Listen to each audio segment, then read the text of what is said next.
राधे राधे दोस्तों, स्वागत है आपका मेरे चैनल ज्योति की कहानियाँ में। आज की कहानी है भूख, प्यास, नींद और आशा में सबसे बड़ी कौन। तो चलिए कहानी शुरू करते हैं। भूख, प्यास, नींद और आशा 4 बहनें थीं।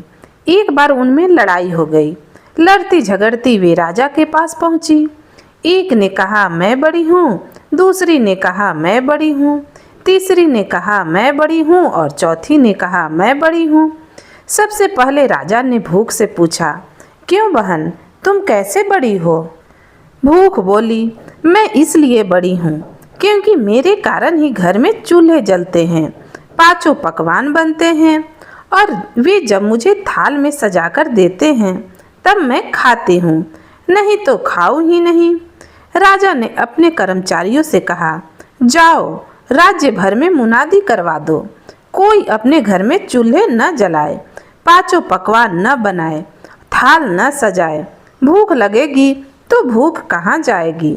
सारा दिन बीता, आधी रात बीती, अब भूख को भूख लगी। उसने यहाँ खोजा वहाँ खोजा, लेकिन खाने को कहीं नहीं मिला। लाचार होकर वह घर में पड़े बासी टुकड़े खाने लगी। जब प्यास ने यह देखा तो वह दौड़ी दौड़ी राजा के पास पहुंची और बोली, राजा राजा, भूख हार गई, वह बासी टुकड़े खा रही है, देखिए बड़ी तो मैं हूँ। राजा ने पूछा, तुम कैसे बड़ी हो? प्यास बोली, मैं बड़ी हूँ क्योंकि मेरे कारण ही लोग कुएं तालाब बनवाते हैं, बढ़िया बर्तनों में पानी भरकर रखते हैं और वे जब मुझे गिलास भरकर देते हैं तब मैं उसे पीती हूँ, नहीं तो पीऊँ ही नहीं। राजा ने अपने कर्मचारियों से कहा, जाओ राज्य में मुनादी करा दो, कोई भी अपने घर में पानी भरकर नहीं रखे, गिलास का पानी भरकर पानी न दे, कुएं तालाबों पर पहरे बैठा दो। प्यास को प्यास लगेगी तो जाएगी कहाँ। सारा दिन बीता, आधी रात बीती, अब प्यास को प्यास लगी। वह यहाँ दौड़ी वहाँ दौड़ी, लेकिन पानी की एक बूंद न मिली। लाचार होकर वह एक डबरे पर झुककर पानी पीने लगी।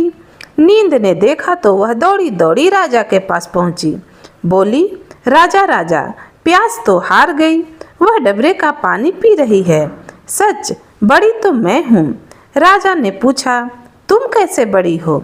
नींद बोली, मैं ऐसे बड़ी हूँ कि लोग मेरे लिए पलंग बिछवाते हैं, उस पर बिस्तर डलवाते हैं और जब मुझे बिस्तर बिछा कर देते हैं तब मैं सोती हूँ, नहीं तो सोऊं ही नहीं।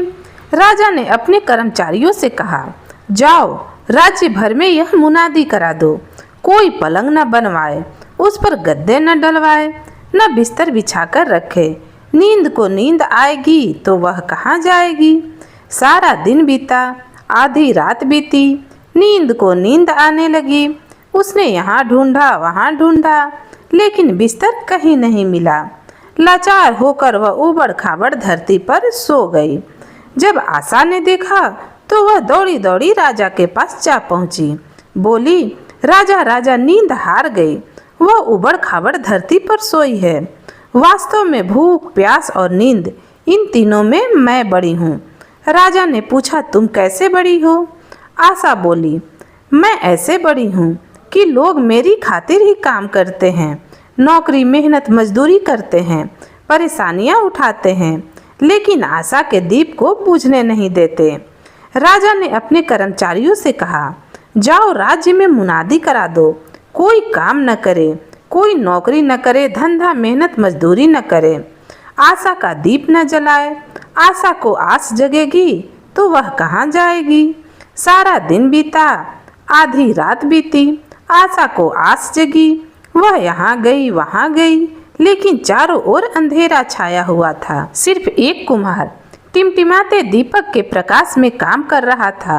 वह वहाँ जाकर टिक गई। कुम्हार का सोने का दिया और सोने का महल बन गया। यह देखकर राजा बहुत खुश हुआ। फिर उसने अपना फैसला सुनाया कि भूख, प्यास, नींद और आशा, इन चारों में आशा ही सबसे बड़ी है। यह दुनिया की आशा अर्थात उम्मीद पर टिकी हुई है। हम सभी के जीवन में एक आस होती है जो हमें नामुमकिन काम को भी करने की ताकत देती है। आशा अंधेरे में रोशनी की किरण की तरह है, जो मनुष्य को घनघोर कष्ट में भी जीने की प्रेरणा देती है। इंसान हर बुरे समय से लड़ सकता है, क्योंकि उसे एक आस होती है कि यह कष्ट का समय भी निकल जाएगा और अच्छे दिन भी आएंगे। यदि इंसान के जीवन में आशा ही न हो तो वह एक मरे हुए इंसान के समान हो जाएगा। इसलिए कभी भी आशा का दामन मत छोड़ना, क्योंकि आशा ही सर्वश्रेष्ठ है। दोस्तों, अगर आपको यह कहानी पसंद आई हो तो प्लीज़ इस वीडियो को लाइक करें, चैनल को सब्सक्राइब करें और इसे अपने दोस्तों के साथ शेयर जरूर करें। धन्यवाद।